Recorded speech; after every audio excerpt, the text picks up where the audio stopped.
পদ্মজা পর্ব 15। লেখিকা ইলমা বেহরোজ। আমি আছি আপনাদের সাথে নহসিন পারভিন। ভোরবেলার সূর্য উদয়ের সময় পরিবেশে মৃদু সূর্যালোক ছড়িয়ে পড়ল। ট্রেনের জানালা দিয়ে সূর্যের আগুন রাঙা আলো পদ্মজার মুখোশে ছুঁয়ে দিল। ফজরের নামাজ পড়ে ট্রেনে উঠেছে তারা। গন্তব্য অনন্দপুর। পদ্মজার ম্যাট্রিক শেষ হলো আজ 3 দিন। হেমলতার কাঁধে মাথা রেখে চোখ বুঝল পদ্মজা। পুরো 1.5 মাস পর পূর্ণা প্রেমা প্রান্তকে দেখা পাবে। খুশিতে আত্মহারা সে। মাঝে একটু জিরিয়ে ফের চলছে ট্রেন। হেমলতা জানালার বাইরে তাকিয়ে আকাশ দেখছে।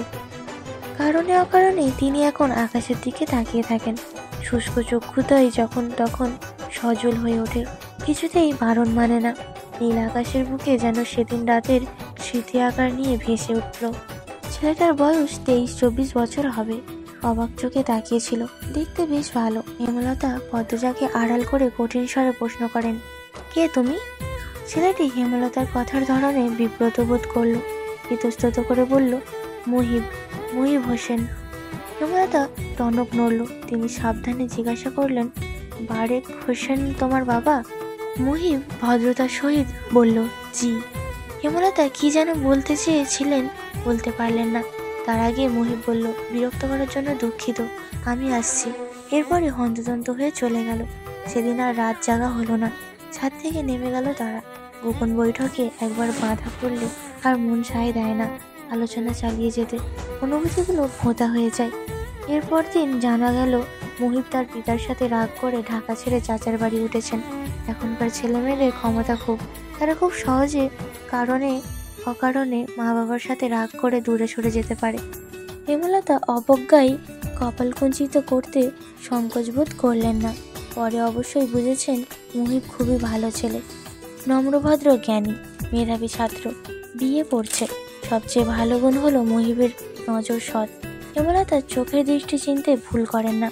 ঠিক 17 দিন পর বারেক হোসেনের ছেলেকে নিতে আসেন। যেদিন আসেন এরপর দিন রাতে হেমলতাকে প্রস্তাব দেন মুহিবের বউ হিসাবে পদ্মজাকে নিতে চান। হেমলতা অবাক হন। মুহিব মনে মনে পদ্মজার উপর দুর্বল, অথচ বোঝা গেল না। নিঃসন্দেহে মুহিব পাত্র হিসেবে উপযুক্ত। মুহিবের বড় 2 ভাই মুমিন আর রাজীব, দুজনেই চাকরিজীবী। মুমিন বিয়ে পরে বউকে ডাক্তারি পড়াচ্ছে। সমর্থনে আছে পুরো পরিবার। অতএব বোঝা গেল পরিবারের প্রতিটি মানুষের মস্তিষ্ক ভাবনা উচ্চমানের। বারেক হোসেন বিয়ের প্রস্তাবের সাথে এটিও বলেছেন, আমার মেয়ে নেই, ছেলের বউরাই আমার মেয়ে। আপনার মেয়ে যতটুকু ইচ্ছা করবে, কোনো বাধা নেই। হেমলতার প্রস্তাব ফিরিয়ে দিলেন না। তিনি আনন্দ সহিত জবাব দিলেন, পদ্মজা আয়ে শেষ করুক, এরপরই না হয়। বারেক হোসেন হেসে বললেন, তাহলে এটাই কথা রইল। স্মৃতির পর্দা থেকে চোখ সরিয়ে নিলেন হেমলতা। গোপনের দীর্ঘশ্বাস ছাড়েন। গলাটা কাঁপছে, ঠোঁট শুকিয়ে কাঠ।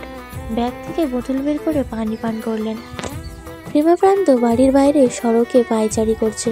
পূর্ণা গেইটে আড়াল থেকে বারবার উঁকে দিয়ে দূর রাস্তা দেখছে। মোর্শেদ হেমলতা আর পদ্মজাকে আনতে গঞ্জে সেই কখন গেল, এখনো আসছে না। পুরো 1.5 মাস পর মা বোনের সাক্ষাৎ পাবে তারা। হৃৎপিণ্ড দ্রুত গতিতে চলছে।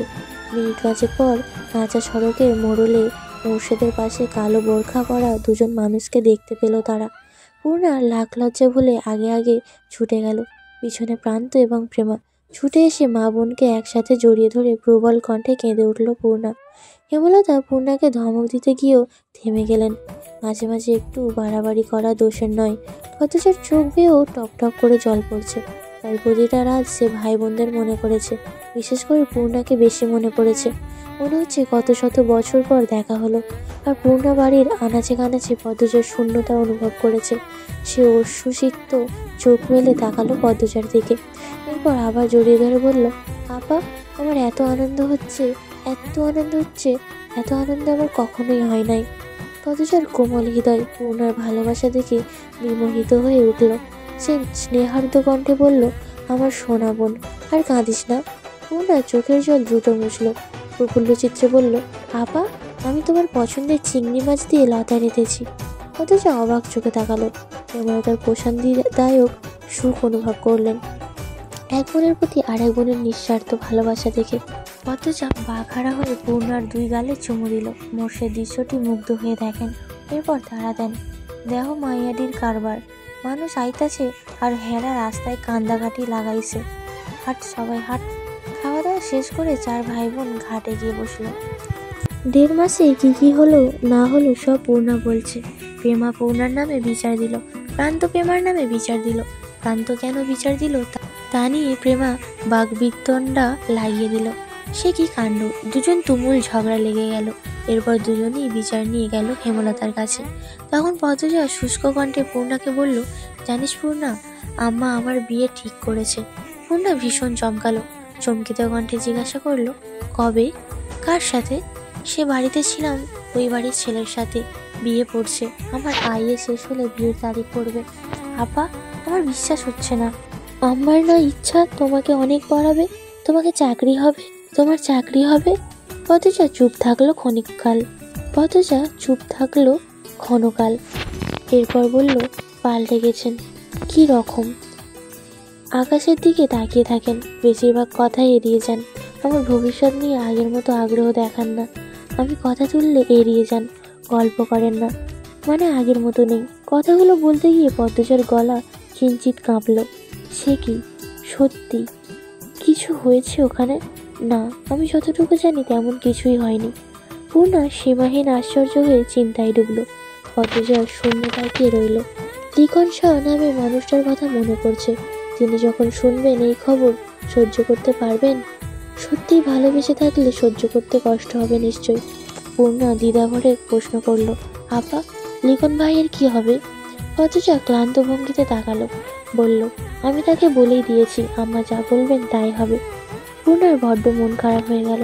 তার আপার মতো সুন্দরীকে শুধুমাত্র লিখন শাহর পাশে মানায়। কত স্বপ্ন দেখল সে লিখন শাহ এবং পদ্মজাকে নিয়ে, সব স্বপ্নের গুঁড়ো বালি।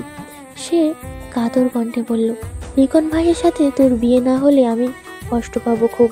পূর্ণা গলার স্বর খাদে এনে বলল, যদি লিখন ভাই রাজি করাতে পারে? পদ্মজা অবিশ্বাস্য দৃষ্টিতে নিয়ে তাকালো। এই দৃষ্টি যেন ইঙ্গিত দিচ্ছে এ হওয়ার নয়। পূর্ণার কপাল কুঁচকে ফেলল, বিরক্তিতে বলে উঠল, ধ্যাত। বাতাসটা গরম গরম ঠেকছে, ক্রমশ মাথা ব্যথা বেড়ে চলেছে। এত গাছগাছালি চারিদিকে, তবুও এতটুকুও শীতলতা নেই পরিবেশে। হেমলতার আলমারির কাপড় গুছিয়ে বিছানার দিকে তাকালেন। মোর্শেদ এই রোদ ফাটা দুপুরে কখন থেকে ঝিম মেরে বিছানায় বসে আছে, মুখখানা বিমর্ষ, চিন্তিত। হেমলতা প্রশ্ন শুনলেন, কোনো সমস্যা? মোর্শেদ তাকিয়ে আবার চোখ সরিয়ে নিলেন। হেমলতা তাকিয়ে রইলেন জবাবের আশায়। ক্ষণকাল সময় নিয়ে মোর্শেদ বললেন, বাসন্তী এই বাড়িতে আইতে চাই থাকবার জন্যে। হেমলতার চোখ দুটি ক্রোধে জ্বলে উঠে আবার নিভে গেল।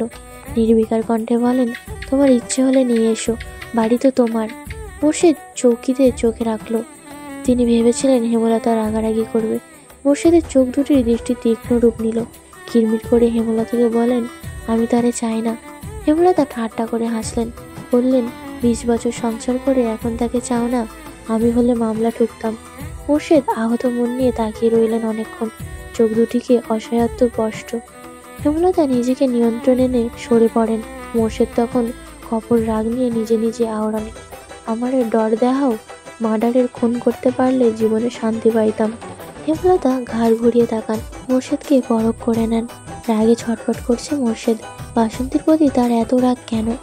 তিনি 2 পা এগিয়ে আসেন, বললেন, ভালোবাসার মানুষকে এভাবে গালি দিয়ে ভালোবাসার শব্দটির সম্মান খইয়ে দিও না।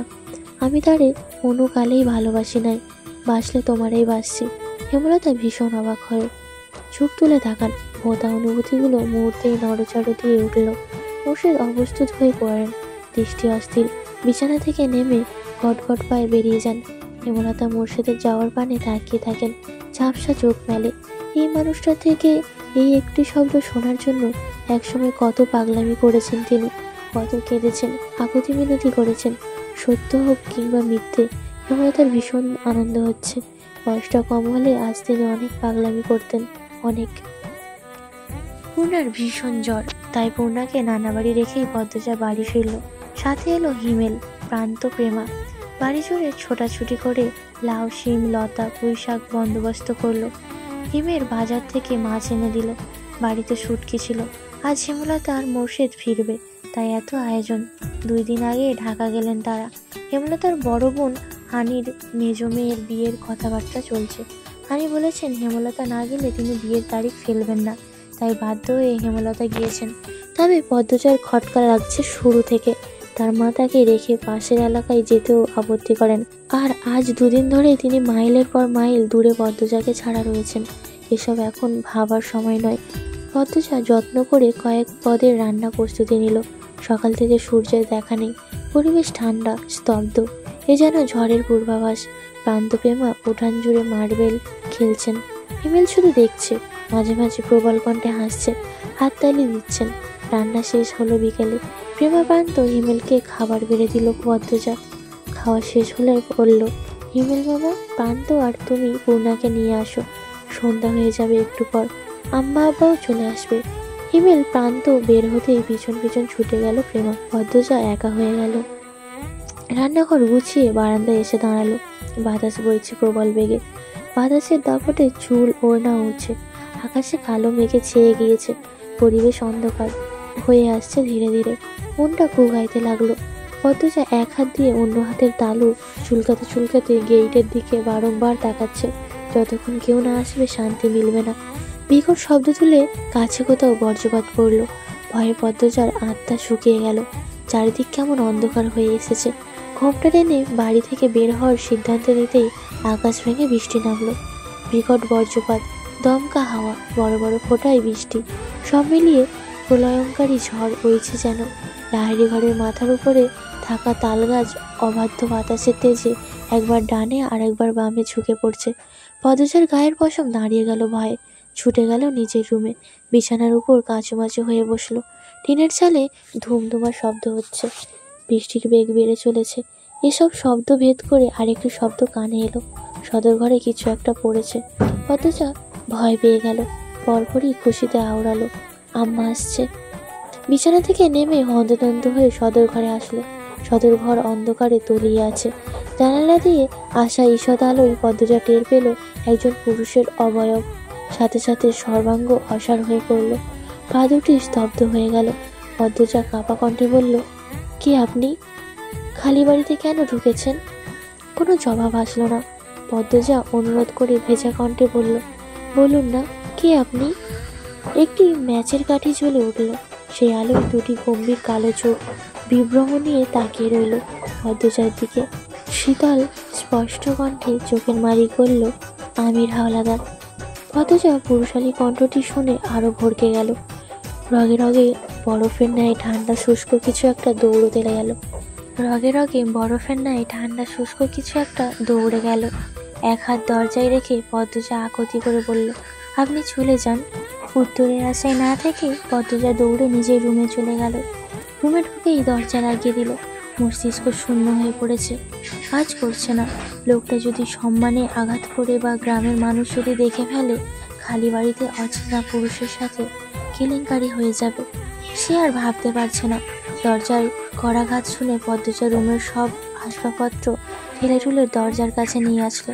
এরপর মাটিতে বসে হাওমাও করে কাঁদতে লাগলো। দুহাত মাথায় রেখে আর্তনাদ করে ডাকলো, আম্মা, কই তুমি? আমি খুব একা আম্মা, আম্মা। এই পর্যন্তই ছিল আমি পদ্মজা পর্ব 15। পরবর্তী পর্বগুলো শোনার জন্য চ্যানেলেই চোখ রাখুন। সবাই ভালো থাকবেন, সুস্থ থাকবেন।